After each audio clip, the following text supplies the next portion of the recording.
Researchers ने इस धरती की सतह पर मौजूद हर सिग्निफिकेंट जगह को एक्सप्लोर कर लिया है, डेटा इकट्ठा कर लिया है और संतुष्ट है। लेकिन कैलाश पर्वत एक ऐसी जगह है जिस पे वैज्ञानिक चाह कर भी नहीं जा पाते हैं। आखिर ऐसा क्या है इस पर्वत पे कि इस पे जाने की कोशिश हजारों लोग करते हैं लेकिन सफल कोई भी नहीं हो पाता। क्या आपको पता है कि माउंट कैलाश को spiritual centre of the world भी कहा जाता है, क्योंकि यहाँ से नॉर्थ पोल एग्जैक्टली 6666 किलोमीटर दूर है और साउथ पोल इसके एग्जैक्ट डबल डिस्टेंस पे है, विच इज 13,332 किलोमीटर्स, जो काफी अमेजिंग बात है। कैलाश के सेंट्रल एक्सिस को स्पिरिचुअल एक्सिस या एक्सिस मुंडी कहा जाता है और श्री रामायण में इस एक्सिस के एग्जैक्ट लोकेशंस मेंशन्ड है।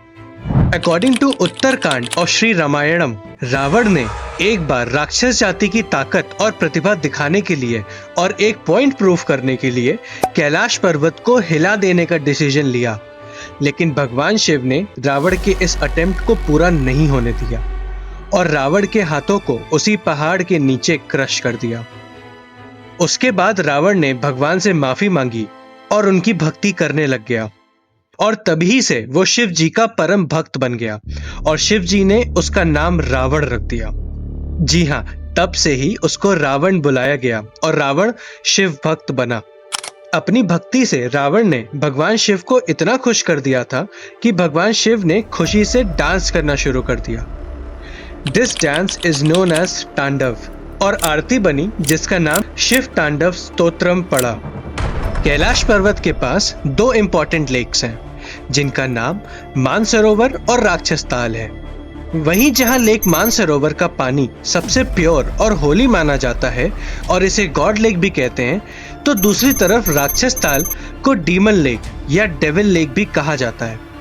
ये माना जाता है कि यही वो जगह है जहां रावण ने भगवान शिव को प्रसन्न करके वरदान लिया था। भगवान शिव को प्रसन्न करने के लिए रावण ने अपने 10 सर में से एक एक करके अपने सारे सर सैक्रिफाइस करना शुरू कर दिया। रावण का सर कटने पर कैलाश की जमीन खून से भर गई थी। जैसे ही रावण अपना 10वां सिर काटने लगे, उनके सामने भगवान शिव प्रकट हो गए और रावण की डेडिकेशन देखकर शिव जी ने उसको वरदान दे दिया। लेकिन जिस जगह रावण का खून बहा था, उस जगह पर आज ये डीमन लेक या राक्षस ताल है। यूं तो कैलाश पर्वत वो पर्वत है जिस पर आज तक कोई नहीं चढ़ पाया है, लेकिन हिस्ट्री में दो लोगों ने ये ऊंचाइयां चढ़ी हैं।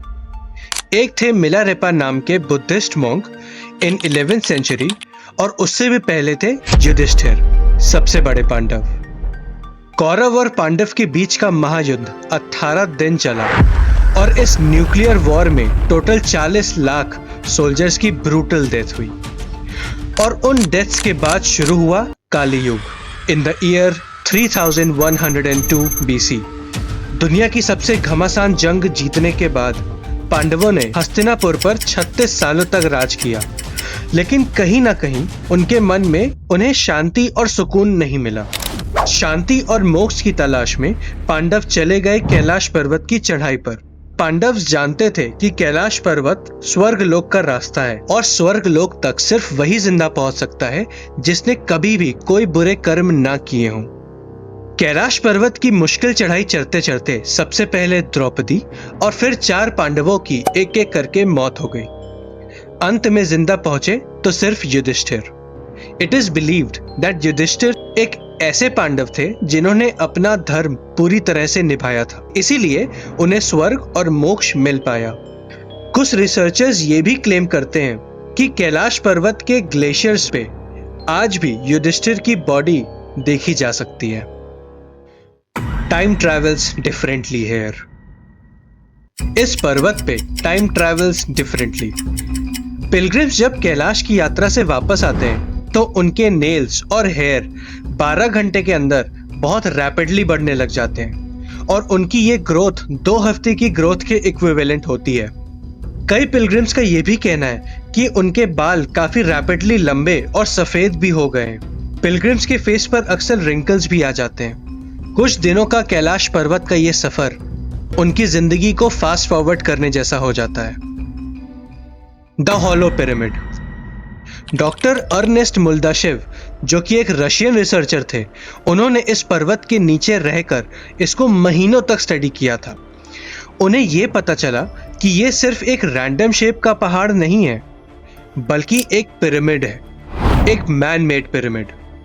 उन्होंने ये थ्योरी निकाला कि यह वर्ल्ड का सबसे बड़ा पिरामिड है, और उन्होंने एक बात कही जिसका प्रूफ तो नहीं दिया उन्होंने, लेकिन उन्होंने कहा था कि यह पहाड़ अंदर से खोखला है, हॉलो है।